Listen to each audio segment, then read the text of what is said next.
അന്വേഷിച്ച് സൗദി അറേബ്യയിലേക്ക് പറക്കുന്നവരെ എന്നും കാത്തിരുന്നത് ആ രാജ്യത്തെ കഫാല എന്നൊരു സമ്പ്രദായമായിരുന്നു.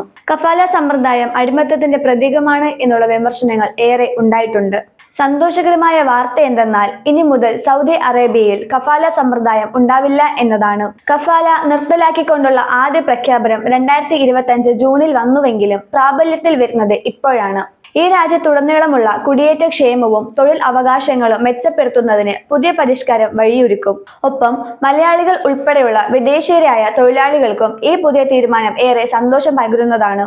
ഇറാഖ് ഒഴികെയുള്ള എല്ലാ അറബ് ഗൾഫ് രാജ്യങ്ങളിലും കുടിയേറ്റ തൊഴിലാളിയും അവരുടെ തൊഴിലുടമയും തമ്മിലുള്ള ബന്ധത്തെ പതിറ്റാണ്ടുകളെ നിർവഹിച്ചിട്ടുള്ള ഒരു നിയമ ചട്ടക്കൂടാണ് കഫാല. 1950കളിൽ നിലവിൽ വന്ന ഈ നിയമത്തിന് പിന്നിൽ ഈ രാജ്യത്തിലേക്ക് കുറവ് കൂലി കൊടുക്കേണ്ടുന്ന തൊഴിലാളികളെ എത്തിക്കുക എന്ന ചിന്തയായിരുന്നു. കുറവ് വേതനം പറ്റുന്ന വിദേശ തൊഴിലാളികൾക്കാണ് കഫാല ബാധകമായിരുന്നത്.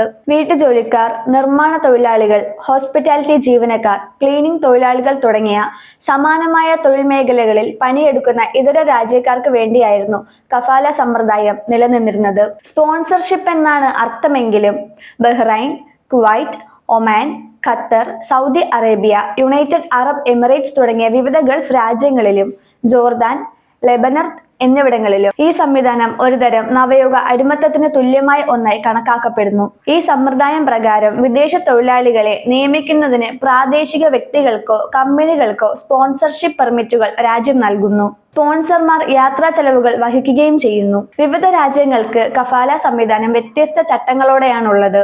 സൗദി അറേബ്യയിൽ കഫാല തൊഴിലാളികൾക്ക് ഏതെങ്കിലും തരത്തിലുള്ള യൂണിയൻ അല്ലെങ്കിൽ തൊഴിലാളി കമ്മിറ്റികളിൽ ചേരാൻ അനുവാദമില്ല. മാത്രമല്ല അവർക്ക് മിനിമം വേതനം നൽകുന്നില്ല. തൊഴിൽ നിയമങ്ങളുടെ പരിധിയിൽ വരുന്നതുമില്ല. കഫാല തൊഴിലാളികൾക്ക് കുറഞ്ഞത് 1 വർഷമെങ്കിലും ജോലി മാറ്റാനോ ജോലി ഉപേക്ഷിക്കാനോ അനുവാദമില്ല. വീട്ടുജോലിക്കാർക്ക് ഇത് 2 വർഷമാണ്. പലപ്പോഴും മോശം പെരുമാറ്റം നേരിടേണ്ടിയും വരാറുണ്ട്. ഈ കാരണങ്ങൾ കൊണ്ടാണ് പലരും ഇതിനെ ആധുനിക അടിമത്തം എന്ന് വിശേഷിപ്പിക്കുന്നത്. കഫാല സമ്പ്രദായത്തിൽ സൗദി അറേബ്യയിലെത്തുന്ന തൊഴിലാളികൾക്ക് അവരുടെ തൊഴിലുടമകളോട് എല്ലാ കാര്യത്തിലും ബാധ്യസ്ഥരാണ്. തൊഴിലുടമകളെ മാറ്റുന്നതിനോ സാധാരണ സാഹചര്യങ്ങളിൽ രാജ്യം വിടുന്നതിനോ തൊഴിലാളികൾക്ക് അവരുടെ സ്പോൺസർമാരുടെ രേഖാമൂലമുള്ള സമ്മതം ആവശ്യമാണ്. പലപ്പോഴും അവരുടെ കരാറിന്റെ കാലാവധി വരെ തൊഴിലാളികളുടെ പാസ്പോർട്ടുകൾ പിടിച്ചു വെക്കാറാണ് പതിവ്. നിയമപരമായ രാജ്യത്ത് തുടരാൻ സ്പോൺസർമാരെ ആശ്രയിക്കുന്നതിനാൽ തൊഴിലാളികൾ നിരന്തരമായ ആശങ്കയിലാണ് ജീവിക്കുന്നത്. നിലവാരമില്ലാത്ത ജീവിത സാഹചര്യങ്ങളിലേക്ക് നയിക്കുന്ന ഈ സമ്പ്രദായം ആരോഗ്യപരമായും മോശം അവസ്ഥകളിലേക്ക് അവരെ തള്ളിവിടാറുണ്ട്. നിരവധി മനുഷ്യാവകാശ സംഘടനകളും അന്താരാഷ്ട്ര തൊഴിൽ സംഘടനയും സൗദി അറേബ്യ ഉൾപ്പെടെയുള്ള ഗൾഫ് രാജ്യങ്ങൾ സ്പോൺസർഷിപ്പിന്റെ മറവിൽ നിർബന്ധിത തൊഴിലും മനുഷ്യക്കടത്തും നടത്തുന്നതായി ആരോപിച്ചിട്ടുണ്ട്. കഫാല സമ്പ്രദായം സ്ത്രീ തൊഴിലാളികളെ സാരമായി ബാധിച്ചിട്ടുള്ളതായി കണ്ടെത്തിയിട്ടുമുണ്ട്. ഇന്നിപ്പോൾ കഫാല നിർത്തുന്നതിലൂടെ വലിയ തോതിൽ പ്രയോജനം ലഭിക്കുന്നത് മലയാളികൾ ഉൾപ്പെടെയുള്ള ഇന്ത്യക്കാർക്കാണ്. സൗദി അറേബ്യയിലെ കഫാല സംവിധാനം നിർത്തലാക്കുന്നത് 13.4 ദശലക്ഷം വിദേശ തൊഴിലാളികൾക്ക് പ്രയോജനം ചെയ്യുമെന്നാണ് കരുതപ്പെടുന്നത്. നിർമ്മാണ മേഖലയിലും ഗാർഹിക ജോലികളിലും വിദേശ തൊഴിലാളികളെ വളരെയധികം ആശ്രയിക്കുന്ന നാടാണ് സൗദി അറേബ്യ.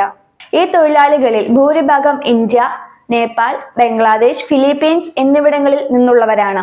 സൗദി അറേബ്യയിൽ കഫാല നിർത്തലാക്കുന്നതോടെ ഇന്ത്യൻ തൊഴിലാളികൾക്ക് മെച്ചപ്പെട്ട ജീവിത സാഹചര്യങ്ങൾ മാത്രമല്ല മികച്ച തൊഴിൽ സാഹചര്യങ്ങളും നൽകപ്പെടും എന്നാണ് കരുതപ്പെടുന്നത്. മാത്രമല്ല വിദേശത്ത് ജോലി ചെയ്യാൻ ആഗ്രഹിക്കുന്ന ഇന്ത്യക്കാർക്കിടയിൽ സൗദി അറേബ്യ കൂടുതൽ ആകർഷകമായ ഒരു ഓപ്ഷനായി ഇത് മാറ്റുകയും ചെയ്യും.